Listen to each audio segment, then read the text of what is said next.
네, 지금부터는 투자해 놓은 시간으로 이어가 보겠습니다. 오늘 시장 워낙 답답한 흐름이 이어지고 있기 때문에 저희가 코스피, 코스닥 각각 증시를 한번 진단해 보도록 하겠고요. 그리고 섹터별로 저희가 투자 전략 한번 세워보겠습니다. 오늘 함께할 두 분은요. 올리온 컨설팅의 윤혜림 대표, 나도 투자자문 이재규 본부장 두 분과 함께하겠습니다. 어서 오세요. 안녕하세요. 네, 그리고 저희가 마지막 순서로는 탑픽주를 공개해드리고 있습니다. 지난주 우리 이재규 본부장님의 탑픽주가 감성 코퍼레이션이었어요. 네. 소개해주신 이후로 계속해서 우상향 흐름을 그리면서 5일선을 정말 잘 타고 있거든요. 네. 계속해서 홀딩해서 수익을 좀 극대화해볼까요? 일단 시장 상황이 여의치 않은 상황이기 때문에 살짝 불안감이 있기는 하지만 오늘도 보시면 전반적으로 중국 쪽에서 매출이 나오는 기업들이나 중국 쪽에 대한 모멘텀들을 받아가는 기업들 같은 경우는 상대적으로 좀 안정적인 모습을 보이고 있다라고 저는 생각을 하고 있습니다. 게다가 이제 감성 코퍼레이션 같은 경우는 향후 해외 시장에 대한 성장성이 분명히 있기 때문에 전 추가 상승의 가능성이 있다라고 생각을 하고 있어요. 그래서 오늘 종가 기준으로도 양봉이 좀 나와줄 가능성도 있다라고 보고 있기 때문에 긍정적인 말씀 드리고 싶고요. 다음 주 이후에는 그래도 우리 시장 자체가 좀 안정화될 수 있다라고 보고 있기 때문에 전 추가적인 상승 가능성에 대해서 의견 드리도록 하겠습니다. 네, 감성 코퍼레이션 추가 상승 한번 기대해 보면서 오늘도 두 분의 후속주 한번 기대해 보겠습니다. 탑픽주 마지막 순서로 한번 공개해 보도록 할게요. 그럼 먼저 코스피 시장 진단부터 해 보겠습니다. 다음 주에 시행될 트럼프의 관세 정책이 현실화되면서 간밤 미 증시를 비롯해서 우리나라 국내 증시도 부진을 면치 못하고 있습니다.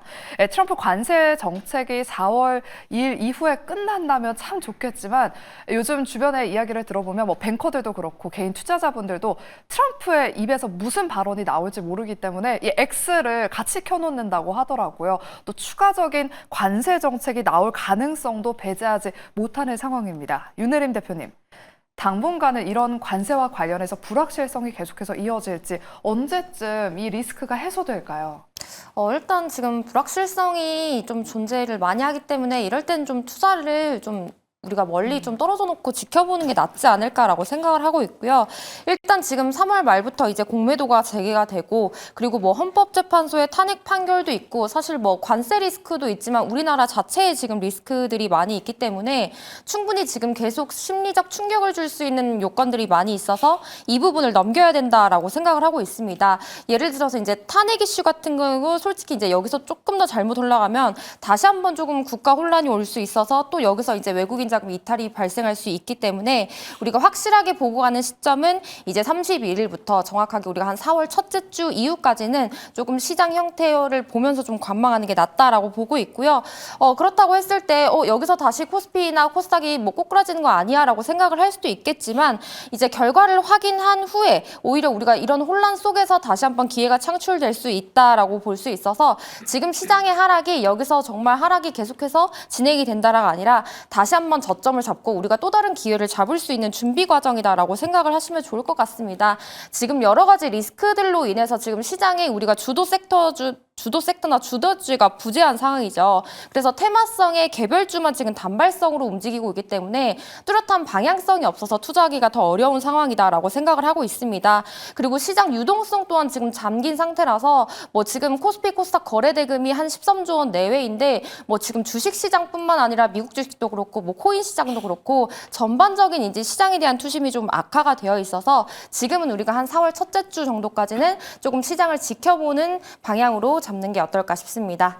네, 다음 주까지는 증시의 방향성을 확인할 필요가 있다라고 말씀을 해주셨습니다. 그때까지는 다소 적극적인 스탠스보다는 조금 관망하는 자세를 취해보자라고 말씀해 주셨으니까요. 참고해 보시기 바랍니다. 그리고 지금 유튜브 채팅창에 또 IM님이 자동차 어찌 되나요? 라고 여쭤보셔서 저희가 자동차 섹터 이야기 나눠보도록 할게요. 관세 리스크에 특히나 가장 타격을 많이 받은 게 최근 자동차 섹터인데요. 이번 주 초에 발표한 미국 투자 소식에 현대차 주가가 또 올랐다가 그 상승분을 현재 다 반납했습니다. 현재도 현대차 4% 넘는 지금 하락세를 보이고 있는데요. 이재규 본부장님. 네. 장중에 지금 그래도 20만 원 선은 지켜주고 있는 흐름이네요. 좀 깨지 않을까 했는데 다행히 현대차가 20만 원 선은 지켜주고 있습니다.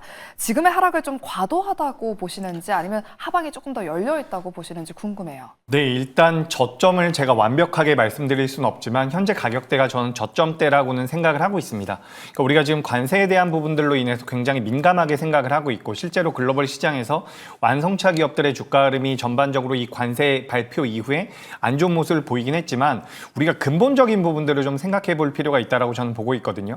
일단 관세라는 게 우리나라 기업들에만 매겨진 것이 아니기 때문에 글로벌 시장에서 우리나라 기업들이 어느 정도의 경쟁력이 있다라고 한다면 과도한 매도 혹은 현대차가 가지고 있는 가치 대비해서 저평가된 구간까지 들어간다라고 한다면 전 오히려 지금은 매수의 기회가 될 수 있다라고 생각을 하고 있습니다. 그러니까 지금 관세 발효 내용 자체가 원래 우리가 예상했었던 부분보다 좀 앞서서 발표가 된 부분들이 있고 그런 부분들에 대해서 그리고 현대차가 많은 투자를 했음에도 불구하고 트럼프가 관세를 부과하겠다라는 내용들이 좀 부각이 된 것 같은데 실제로 현대차가 그런 투자 소식을 내놨을 당시에도 우리나라에서 생산하는 제품에 대해서 관세를 면제해주겠다 이런 발언은 없었거든요. 근데 이제 그 이후에 어쨌든 관세에 대한 부과 내용들이 나오면서 실망 매물이 나오는 부분들도 있고 어쨌든 우리가 트럼프 1기 당시에도 자동차 관련주들의 주가 흐름이 안 좋았기 때문에 트럼프가 당선된 이후에도 우리나라 자동차 관련주들의 주가 흐름이 안 좋지 않을까 그런 우려가 굉장히 많았던 상황이긴 합니다.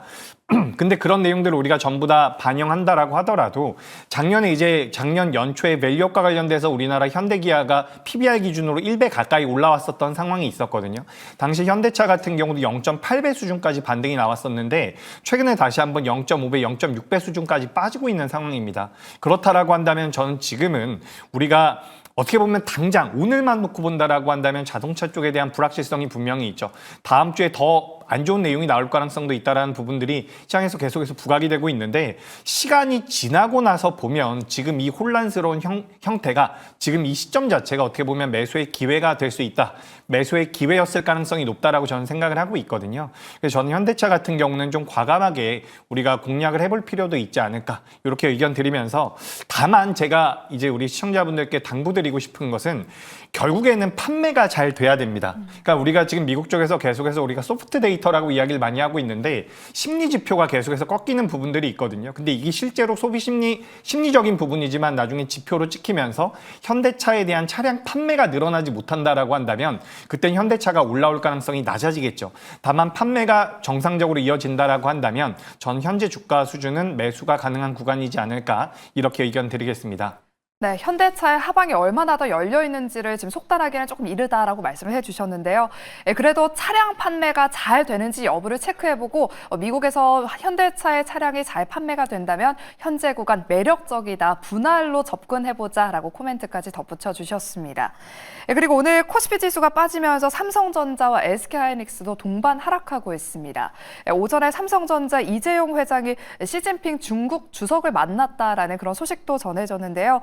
앞으로 삼성의 중국 내 투자 확대와 함께 또 협력 기대감이 또 불고 있습니다. 덕분에 삼성전자는 6만 원 선을 잘 지켜주고 있고요. SK하이닉스는 아쉽게 지금 20만 원 선이 다소 깨진 모습을 보이고 있습니다. 윤혜림 대표님, 지금 미국의 관세 정책 다음 타겟이 반도체가 될 것이다라는 이야기도 나오고 있습니다. 그렇다면 반도체 또 한 번 흔들리지 않을까 그런 생각이 드는데 반도체는 어떤 대응 전략이 필요할까요, 현재? 일단 반도체도 뭐 변동성은 확대될 것이다라고 보고 있고요. 하지만 이제 이 안에서 기회를 봐야 된다라고 생각을 하고 있습니다.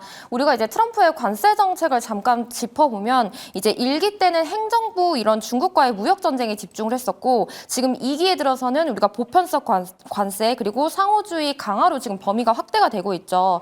그래서 모든 수입품에 대해서 지금 기본 10%를 관세를 부과를 하고 뭐 중국산 제품엔 추가로 10%를 관세를 부과하고 또 북미에 이렇게 새로운 관세를 하고 이렇게 여러 가지 지금 방향성이 나눠지는데 우리가 보편 관세가 한 20% 정도라고 부과를 한다라고 생각했을 때 우리나라의 이제 미국에 대한 수출액이 지금 크게 감소할 것으로 보고 있어서 사실 자동차도 문제지만 이제 반도체는 우리가 조금 더 복잡하다라고 보고 있습니다.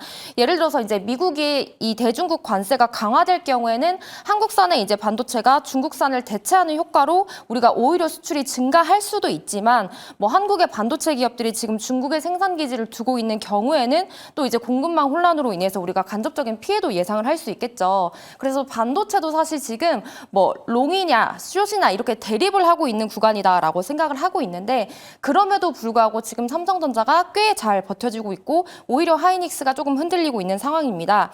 그래서 이런 상황에 우리가 지금 솔직히 이제 매수를 해본다면 차라리 이런 반도체 쪽을 좀 건드려 보는 게 어떨까라고 생각을 하고 있고요. 그래서 뭐 트레이딩을 잘하시는 분들이라면 오히려 급락이 나왔을 때 매수 기회로 삼아서 뭐 상승했을 때 다시 매도하는 관점으로 가셔도 될 것 같고 반도체는 제가 지난 방송에서도 계속 말씀을 드렸지만 뭔가 상승을 했을 때 우리가 사고자 하면 결국엔 또 하락을 하는 관점입니다. 그렇기 때문에 하락을 했을 때의 분할 그리고 급락할 때 오히려 매수 기회를 좀 삼아보지 않을까라고 생각을 하시면 좋을 것 같고요. 그래서 뭐 HBM향 비중이 높은 기업들 그리고 중국향 비중이 높은 기업들을 좀 선점을 하셔서 반도체는 여전히 그 안에서 조금 분할로 기회를 잡아보시는 게 어떨까 싶습니다. 네, HBM 그리고 중국향 모멘텀이 짙은 종목들은 현재 급락을 매수 기회로 삼아보자라고 말씀 전해주셨습니다. 이렇게 저희가 코스피 시장을 전반적으로 한번 진단해봤고요. 이어서 코스닥 진단도 한번 해보겠습니다. 이렇게 코스피가 관세 리스크에 떨고 있다면 이제 코스닥은 공매도 리스크에 떨고 있습니다. 특히나 코스닥 시총 상위에 포진해 있는 뭐 2차 전지, 제약 바이오 종목들 지금이라도 좀 털어야 되나? 리스크에 대비해서 털어야 되나라는 고민을 많이들 하실 것 같은데요. 이재규 본부장님. 네. 다음 주부터 이제 공매도가 재개되기 때문에 가장 피해를 입을 것이라는 우려가 제기되면서 오늘 약간의 투매 물량이 좀 나오고 있는 것 같습니다. 현 시점에서 2차 전지, 바이오 좀 어떤 투자 전략을 세워가야 될까요? 네, 일단 참 안 빠질 만한 자리에서도 계속해서 밀림이 나오고 있어서 굉장히 좀 안타까운 부분이 있는데 일단 이번 주 들어서 우리 코스닥뿐만 아니라 전반적인 시장에 대한 거래 대금이 많이 줄어들었죠. 아무래도 다음 주에 공매도 재개라는 부분들 그리고 상호 관세에 대한 부분들이 시장의 이 투심 자체를 많이 얼어붙게 만드는 게 아닌가라고 생각이 되고 있습니다. 그래서 일단 거래 대금이 줄었다라는 부분은 저는 주가가 좀 밀렸다라고 하더라도 다음 주에 어느 정도의 불확실성이 제거가 되면 되반등을 만들어낼 수 있다라고 보고 있는데 이건 사실 기업들마다의 주가 흐름이 좀 차별화될 가능성이 높다라고 보고 있어요.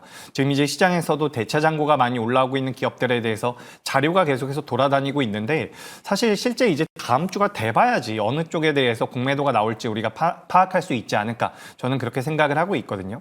다만 이제 공매도가 나온다라고 해서 종목들이 밑도 끝도 없이 밀릴 가능성은 저는 낮다라고 생각을 하고 있어요. 기업 자체의 가치가 있고 성장성이 분명히 있다라고 한다면 저는 뭐 공매도 같은 경우도 계속해서 나올 가능성은 적다라고 생각을 하고 있습니다. 다만 이제 다음 주를 앞두고 우리나라의 뭐 정치적인 불확실성이라든지 여러 가지 관망세가 이어지면서 오늘도 이제 배터리와 바이오가 전반적으로 밀림이 나오고 있는데 저는 여기서 앞서 제가 그 반도체라든지 현대차에 대해서 말씀드릴 때에도 지금이 어떻게 보면 매수 기회가 되지 않을까. 오늘 굉장히 공포스럽지만 시간이 지나 보면 지금은 매수 기회가 아니겠습니까? 라고 말씀드렸는데 배터리와 바이오도 저는 비슷한 관점으로 생각을 하고 있습니다. 다만 최근에 살짝 걱정이 되고 있는 부분은 미국의 국채금리가 좀 올라가고 있다는 부분들, 달러 강세가 이어지고 있다는 부분인데 일단 저항대는 살짝 맞고 내려오고 있는 것 같아요. 근데 이 부분에서 미국의 국채금리와 그리고 달러 강세 여부가 다음 주에 어느 쪽으로 방향을 정하는지에 따라서 배터리와 바이오 같은 성장 섹터들 같은 경우는 상승 시점 자체가 좀 바뀌어질 가능성이 있다고 보고 있습니다. 미국의 국채금리와 달러 강세가 하방으로, 그러니까 환율 자체가 하방으로 밀려준다라고 한다면 전 다음 주에는 그래도 대반등이 좀 나올 가능성이 높다라고 보고 있거든요. 물론 제가 이렇게 말씀드리는 배터리와 바이오에 대해서 큰 가정을 드리는 것은 우량하거나 앞으로의 성장성이 있는 기업들 위주로 말씀드리는 겁니다. 적자가 굉장히 심하거나 시가총액이 굉장히 작은 기업들, 작은 배터리와 바이오 기업들이 전부 다 올라온다라는 관점이 아니라 기술력이 있고 어쨌든 재무적인 부분도 상대적으로 안정적인 기업들, 2025년도에 매출과 영업이익이 어느 정도 나올 수 있는 종목들이라고 한다면 저는 뭐 다음 주에도 반등이 충분히 가능하다라고 생각을 하고 있기 때문에 배터리와 바이오 쪽 같은 경우는 저는 지금 뭐 굳이 매도할 필요가 있을까? 우리가 오히려 현금 여력이 있다면 굉장히 좀 이제 안타까운 부분이죠. 만약에 우리가 현금 여력이 있다라고 한다면 제가 매수가 가능합니다라고 이렇게 좀 당당하게 말씀드릴 텐데 대다수의 개인 투자자분들께서 지금 현금 비중은 없을 거예요. 그렇기 때문에 일단 보유하신 분들 같은 경우 조금만 더 버텨보셨다가 다음 주에 반등 나올 때 대응을 해보시는 게 어떨까? 이렇게 의견 드리겠습니다. 네, 자동차나 반도체와 마찬가지로 2차 전지 바이오 종목들도 펀더멘탈이 탄탄하다면 지금 투매 물량에 동참하지 말자, 조금만 더 버텨보자라고 말씀 전해주셨습니다. 우리 본부장님의 말씀을 들으니까 좀 힘이 좀 나는 것 같아요. 이어서 알테오젠 이야기를 한번 해보도록 할게요. 오늘 코스닥 시총 상위주 내에서 알테오젠이 시장 하락 대비 견조한 흐름을 보이고 있습니다. 현재도 강보합권에서 움직이면서 한 35만 3,500원 선 구간에서 움직이고 있는데요. 윤혜림 대표님. 저희가 어제 투자인들 시간에서 알테오젠 이야기를 조금 짧게 했었어요. 오늘 새벽에 발표된 머크의 키트로다 SC 임상 3상에서 긍정적인 이야기가 나온 덕분인 것 같은데 만약에 시장 분위기가 좋았다면 더 강하게 오르지 않았을까 하는 좀 아쉬움이 있거든요. 다시 한번 전고점 탈환을 노려볼 수 있을까요? 우선 뭐 알테오전이 지금 주가가 빠지고 있는 게 뭐 회사 잘못이 아니라 지금 어쨌든 코스닥과 동조화가 되고 있는 상황이기 때문에 빠지고 있는 거죠. 뭐 아스트라제네카의 기술 이전도 그렇고 지금 키트로다 SC 임상 성공이라는 좋은 호재가 나와도 지금 주가가 시원찮은 이유가 결국엔 지금 코스닥 지수가 빠지고 있기 때문에 이제 예를 들어서 다음 주부터 이제 시행되는 공매도 때문에 지금 이런 투심이 악화돼서 조금 빠진다라고 보고 있습니다.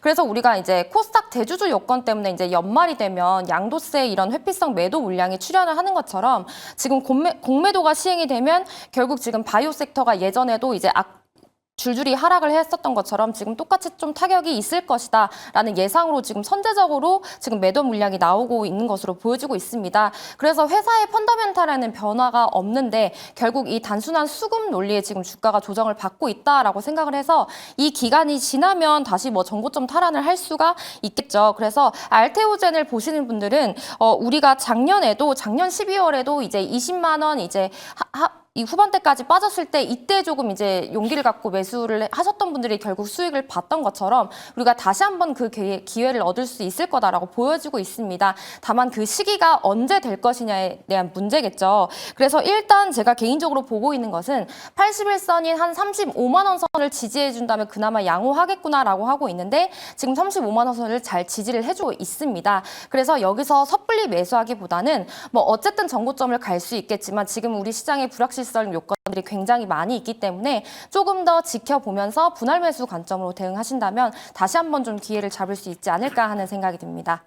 네, 알테오젠을 중장기적으로 봤을 때는 전고점 탈환 충분히 가능하다라고 말씀해 주셨습니다. 다만 최근 약간의 변동성이 있을 수 있기 때문에 35만 원 선을 지지하는지 여부를 잘 체크해보자라고 덧붙여 주셨으니까요. 알테오젠 참고하셔서 대응해 보시기 바랍니다.